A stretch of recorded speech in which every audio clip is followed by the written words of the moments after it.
Alright, so now we're going to compare and order some rational numbers. So we're going to go back to our number line, and we're going to think when we want to order a set of rational numbers, we're going to put them on a number line, because once they're on a number line, they're in order from least to greatest. And if you want greatest to least, you just read the number line backwards. So first thing we need to do is create our number line. So the numbers I've chosen are all between -1 and +1. So we want our number line to reflect that. So we need to start with 0,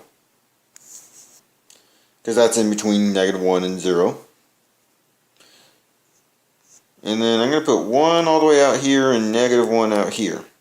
So I have 1, 2, 3, 4, 5 lines in between each one.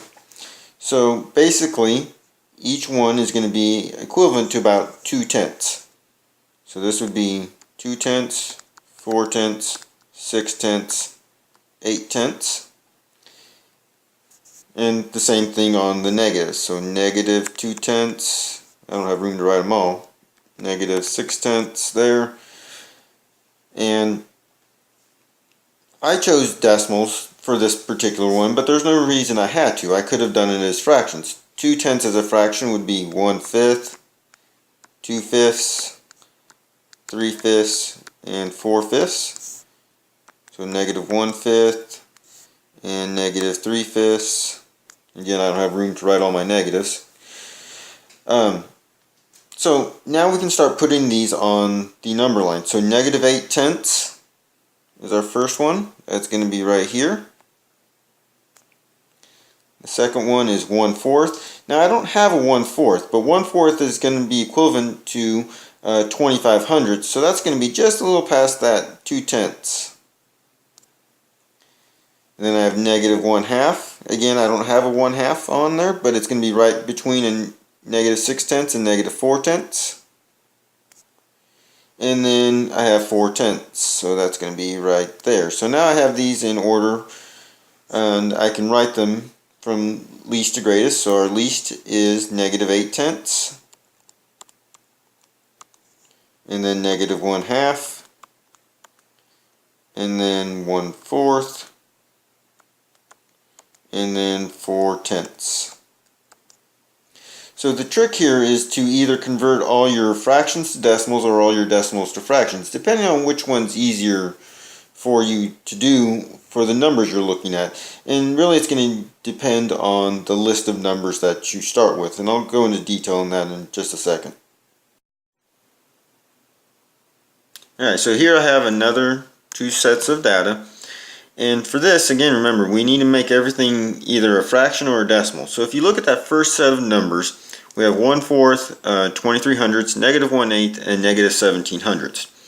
So if I look at my two decimals there, 23/100 and -17/100, those can be made into fractions, but they're going to be a little bit more work to do that.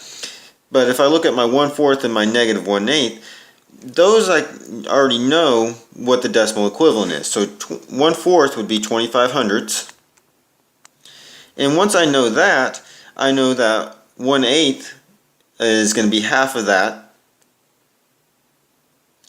So it's going to be -1 25/100. So now I have them all in decimals, and I can easily compare them. So the lowest is going to be the -17/100, and then the -1/8, and then 23/100, and then the 1/4. So there I went from least to greatest. So if you look at the second set of numbers, we have 2/10, -1/3, -5/10, and 1/7. So here, the 1/3 and the 1/7 are my fractions, and those aren't real easy to convert to decimal form.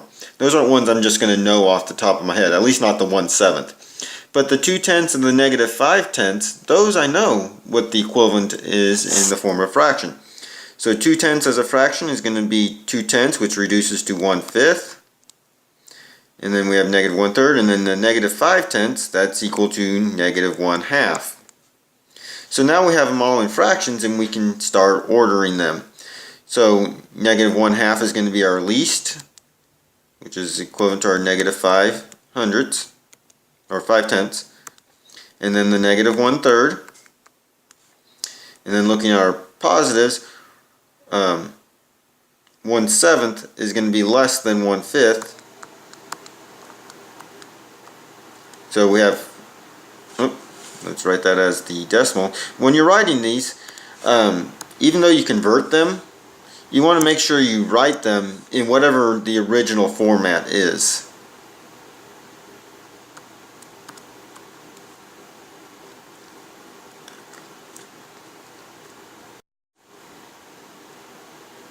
And then the last thing we're going to do is just to compare numbers.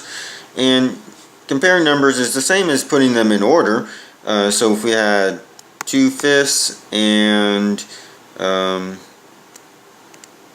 25/100, again, you want to either make the decimals fractions or the fractions decimals so you can compare them. So 2/5 as a decimal would be 4/10. And 4/10 is greater than 25/100. So if we look at a negative example, so we'll do negative 1/2 compared to negative 1 6/10.